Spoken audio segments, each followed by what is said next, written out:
Hello, welcome back to my channel. My name is Joy, and I'm here to help you on your awakening journey. Sorry for any background noise. I am on my way to work, but I thought I would share what I've been experiencing for the past couple weeks because I've had a spiritual attack come at me and a psychic attack, and you can tell it's a psychic attack or a spiritual attack because it affects you way deeper and for way longer than a normal insult would, right? So it's not just somebody insulting you or feeling disappointed, but this is literally an ongoing issue. It's almost like they did magic on you, right? So first things first, I put protection up against all things negative. I return to sender with love, so you cannot hurt me. I bind you in the name of God, in the name of Christ consciousness from harming another human being and yourself. So be it. That's first things first. So moving on now, calling in Archangel Michael to put protection around every one of us that are experiencing these psychic attacks and these spiritual attacks. Thank you.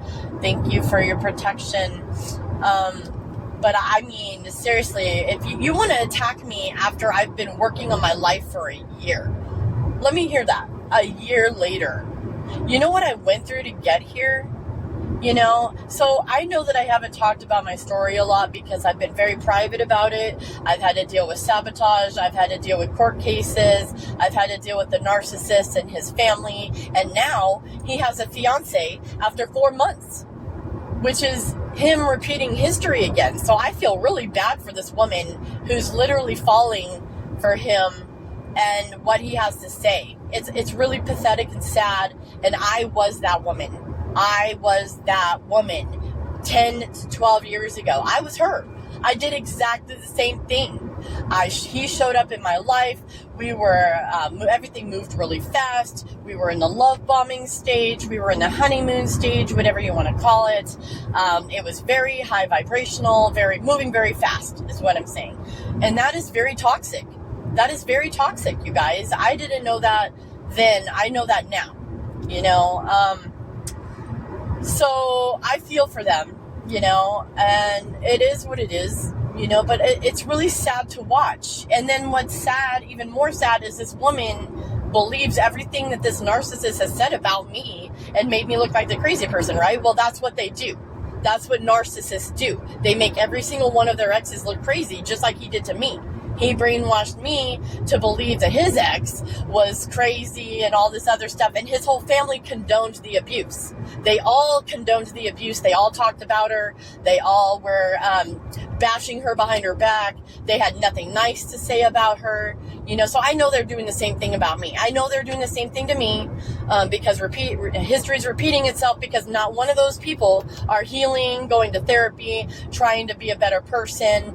Not one of them. They just want to blame me for all of their issues, and that's fine. But the truth is that every single one of those people has a part to play in my abuse and my neglect and my abandonment. And when you neglect the mother of your children, you are neglecting the children. You abandon the children. He emotionally abandoned me years before I left. I stayed in therapy in my marriage for 2 years trying to fix it. 2 years. I stayed because I loved him that much. And you're going to bash me? You're going to bash me and call CPS on me and my kids when we're doing the very best we can? That is the most pathetic thing I have ever heard in my entire life. You are reaching, literally reaching, especially when I have gone to therapy this entire time. I have gone to the county for help. I've had county people in my house. I've had Unity Home in my house. I have had cops in my house. I have had wellness checks. And guess what? All of it is unfounded. So if you have something bad to say about me, you should probably look at yourself because I have absolutely done nothing wrong except for stick up for myself and take care of my children the best that I can the past year. When I got in this house, June 2nd last year, 2025, I literally had nothing in that house, nothing. There was nothing in that house. There was no furniture. There was no dishes. There were no towels. There was nothing. Absolutely nothing. I'm the one that supplied the refrigerator. I had to literally make a makeshift refrigerator out of a tub. I made it out of Rubbermaid tubs so I could put ice in that and make sure that we could keep, like cold juice and milk cold and that kind of thing. I seriously did that for like the first 2 or 3 weeks until somebody actually donated a refrigerator that they were going to take to the dump. And so I was able to give that refrigerator a new life, and I still have that refrigerator a year later.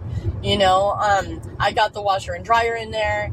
I got all the furnishings in there. And this is before I started seeing Greg. Now, I started seeing Greg way later. He is my boyfriend, and I did say his name, but that's pretty much all I'm going to say, because we're moving very slowly. Like, we're still learning each other. We both have been through a lot of abuse. We both have things to heal. And so, we're going very slow. In the meantime, the past year, I've gone to relationship classes. I've gone to therapy. I went to Unity Home meetings and groups with other people so I could learn what healthy relationships look like. I can learn how to have a healthy relationship, because I've literally never had one my entire life. I have never had a healthy relationship my entire life. So everything is new now, and the really sad and pathetic part is I wanted to do that with my husband that I had been married to for 12 years, that I had been with for 13 years, and I knew him since I was 15 years old. That's the person I wanted to do all the healing with. But no, he wanted to punish me, make me crazy, make me the bad person, and that's fine. Whatever, I eventually will be forgiving and moving on with my life, because I'm not harboring that shit. I have better things to do than harbor resentment and anger against people who have nothing good for me and can say nothing good about me. Why waste your time? Why waste your time and energy on people who literally aren't even worth telling people good things about you when you are a good person? I laid his clothes out for him every day. I don't think I am. Sorry guys, I'm driving too, so driving is my priority. Anyways, I literally got his clothes out for him every day when he would come home from work. I started his shower. I brought him bowls and weed to his shower. I washed his back for him. I mean, honestly, what the fuck? What the fuck, bro? I literally did everything I could for you. As a wife, as I thought I should do. As a service worker. Why? Because I was staying home with the kids. I stayed home with the kids, so I got dinner ready. I got the food ready. I did all the dishes. I took care of the kids. I clothed the kids. I read the kids' books every night. I made sure they had everything that they needed at any given time. If they had to come home early from school, who got them? If they were sick, who was there? I did all of it. My children never would even ask him for a snack if I was in the shower. They would wait till I got out of the shower to ask me for a snack. So you have all of this that I did, that I have never, nothing has ever been seen, or I have never been given credit for any of that. And I don't want it. I don't want it, because I'm not here to earn, validation. I was doing that because I loved him. I was doing that because I wanted to do everything I could for him. And then at the end, I went to therapy, and I did the very best I could in therapy to fucking heal him. I spent hours trying to say, how can I help him? How can I get him to see me? How can I get him to understand where I'm at? How can I get him to fucking listen to me? That's the shit I went through the past 3 to 4 years. How are you? How are you doing? I mean, the whole past year since I got the restraining order on him, because he needed it. He wouldn't leave me alone, but also wouldn't take care of me. So he wouldn't take care of me, but he also wouldn't leave. So he was blocking any help I was trying to get from the county or from any friends. He blocked anything I was trying to do. He blocked my friend Morningstar on my phone, so I went and got a government phone. The day he was served, he cut my phone off. So how could I actually get a job call? Like, where were the jobs going to call? That phone was now disconnected. That was the same phone number I had for 10 years almost. So here we are,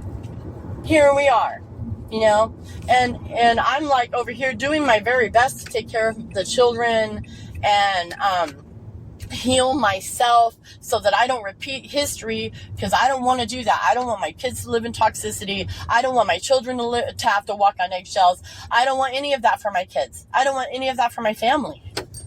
I want peace. I want harmony. I want to be able to work with other people like a team.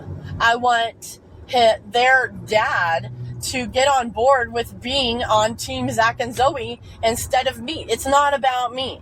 Why can't people focus on being on Team Zach and Zoe instead of focusing on attacking me and ruining my credibility and sabotaging me behind the scenes and sending me negativity when all I want to do is the very best I can to take care of my children?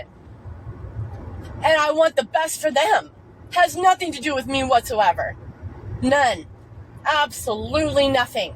So if you want to take and all of those negative energies and etc., I have literally started with nothing. I work at a thrift store now, so now I have all kinds of stuff because me and my coworkers, we get all the good stuff first, obviously.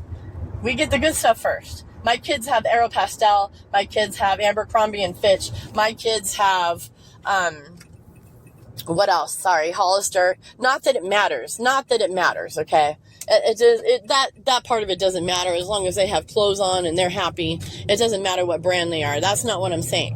What I am saying is that I've put every single thing I've done, my entire life, their entire lives, my children's entire lives, to put them first and make sure that they had all their needs met. And what have you done? Nothing except ruin my credibility, talk bad about me, and try to sabotage everything good I've tried to do. And in your new relationship, you're still trying to sabotage me because she wrote a letter to my boyfriend trying to, sway his beliefs about me or something, which is extremely abusive, narcissistic, toxic. And I hope you know that sabotaging me is sabotaging these beautiful kids that we're supposed to be on Team Zach and Zoe for. So I think you guys should grow the fuck up. And everyone else on my channel, if you listen, hey man, if you're going through it, feel free to reach out to me. I have a podcast. Let's get this shit out of our bodies and transmute this shit. We don't need this in our lives. We deserve the very best. We don't need to deal with these narcissists anymore. And you know what? Good for you if you've left a narcissist. I'm here for you. Don't hurt yourself, okay? I almost hurt myself. I recommend dialing 988 if you're having any thoughts. Please reach out for help because I wouldn't be here if I didn't reach out for help. I had to go to my insurance company and force the issue so that I could get help, and I did. And I'm really glad that I did because I'm still here and my children still have a mother. And trust me, these people wanted me dead. They wanted me dead. They didn't want to see me live. They don't want to see me live. They don't want to see me thrive. They don't want nothing good for me or the kids, and that's sick and that's fucking evil and that's demonic.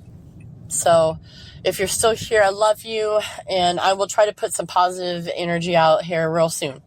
All right, take care.